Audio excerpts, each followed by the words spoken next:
Hello guys, हमारे YouTube channel study point में एक बार आपका फिर से स्वागत है। आज हम लोग समांतर श्रेणी की एक्सरसाइज 5.1 करेंगे, जिसमें क्वेश्चन कह रहा है कि दी गई श्रेणी एपी है या नहीं है। यदि है तो क्वेश्चन है पहला कि खाते में प्रत्येक वर्ष का मिश्र धन, जबकि 10,000 रुपये की राशि 8% वार्षिक दर से चक्रवृद्धि ब्याज पर जमा की जाती है। तो चलिए इस क्वेश्चन को शुरू करते हैं।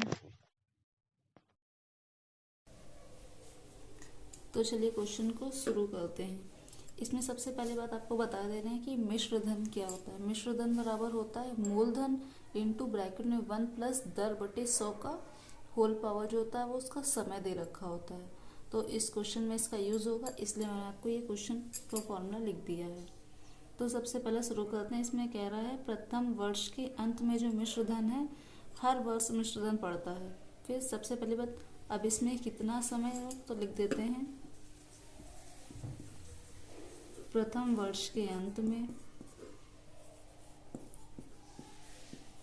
जो मिश्र धन पड़ेगा,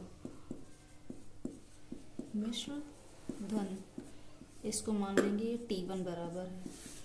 जो राशि है मेरी वो 10,000 रुपये है, यानी जो मेरा मूलधन है वो है 10,000 रुपये प्लस 1 प्लस जो दर है कितने 8% पे बता रहा है, तो दर यानी 8/100।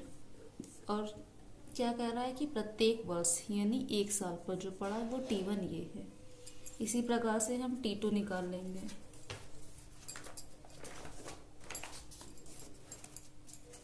T2 जब निकालेंगे तो इसी प्रकार दूसरे वर्ष का निकालेंगे। दूसरे वर्ष के जो अंत में मिश्र धन होगा तो लिख देंगे दूसरे वर्ष के अंत में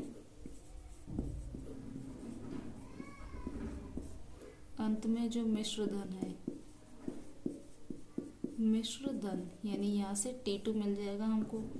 T2 बराबर 10,000 रुपये प्लस 1/1 प्लस 8 वर्ष है यानी 8/100 की पावर 2। इसी प्रकार T3 निकाल देंगे। तीसरे वर्ष के अंत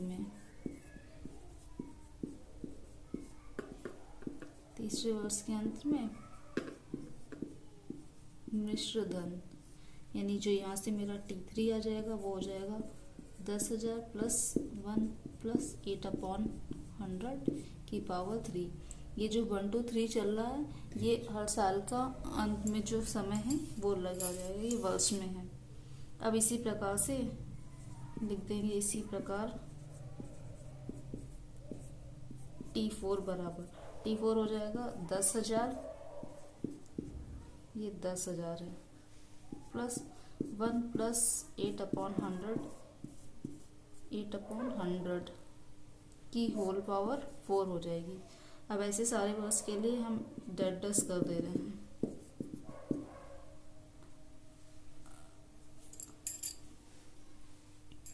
अब इसी प्रकार ये जो श्रेणी के पद हैं ये आ जाएंगे, तो हम लिख सकते हैं उपरोक्त श्रेणी के पद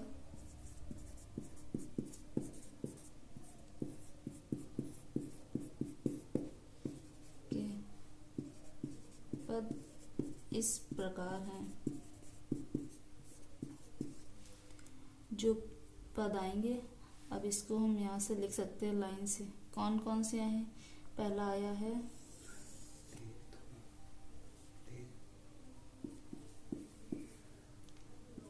10,000 प्लस 1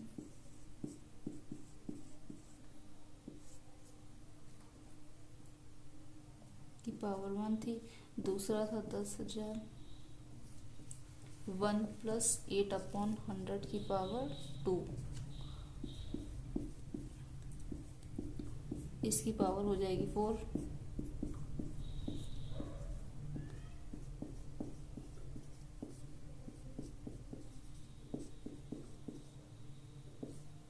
अब ये डैश चलता रहेगा।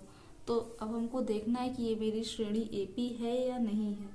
तो इसके लिए हम क्या करेंगे, T2 माइनस T1 करेंगे, यानी जो दूसरा पद होगा उसमें से पहला घटा देंगे। तो दूसरा पद क्या है 10,000 1 प्लस 8/100 की होल पावर 2 माइनस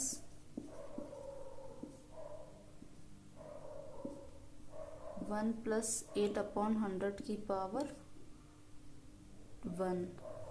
अब ये देखो, ये दोनों पद इसको डिफरेंस करने पे सेम आएंगे ही नहीं, तो हम इसी प्रकार से T3 का निकाल देंगे। T3 माइनस T2 करेंगे तो क्या आ जाएगा, इसको अगर हम कॉमन भी ले लेते हैं तो मेरे पास जो वैल्यू आएगी वो बहुत ज़्यादा होगी, यानी 1 प्लस 8/100 की पावर 2 माइनस 1 प्लस 8/100 की पावर, ये 3 हो जाएगी, ये हो जाएगी 2। अब इसको सॉल्व करने से वैल्यू सेम नहीं आएंगी, तो हम लिख सकते हैं T2 minus T1 does not equal to T3 minus T2।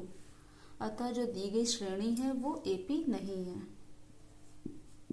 अतः दी गई श्रेणी AP नहीं है। इस क्वेश्चन को एक बार फिर से रिपीट कर दे रहे हैं। क्वेश्चन कह रहा था कि जो मेरा जो मूलधन दे रखा है, सॉरी जो मिश्र धन दे रखा है वो 10,000 रुपये पे है, 8 रुपये की दर से है। तो हम जानते हैं जो मिश्र धन होता है वो क्या होता है, मूलधन इंटू 1 प्लस दर अपॉन 100 की होल पावर उसका टाइम होता है। तो जो पहले वर्ष का जो अंत में मिश्र धन आएगा तो हमने वहाँ से T1 लिख लिया। T1 बराबर 10,000 प्लस, और ये जो इसका टाइम दे रखा था 1 प्लस 8/100 पावर 1 इसलिए क्योंकि पहले वर्ष का था। दूसरे वर्ष के लिए इसकी पावर 2 हो गई, तीसरे वर्ष के लिए 3 हो गई और चौथे वर्ष के लिए 4 हो गई। इस प्रकार हमने एन टाइम के लिए निकाल ली। एन टाइम के लिए नहीं, मतलब डेड करके आगे भी निकाल सकते हैं। तो उससे हमको एक श्रेणी प्राप्त हो गई है। अब उसके बाद से हमने T1 माइनस T2 करके देखा कि इसका जो डिफरेंस सेम आ रहा है या नहीं, तो इसका डिफरेंस सेम नहीं आ रहा था, इसलिए हमने लिख दिया T1 minus T2 does not equal to T3 minus T2।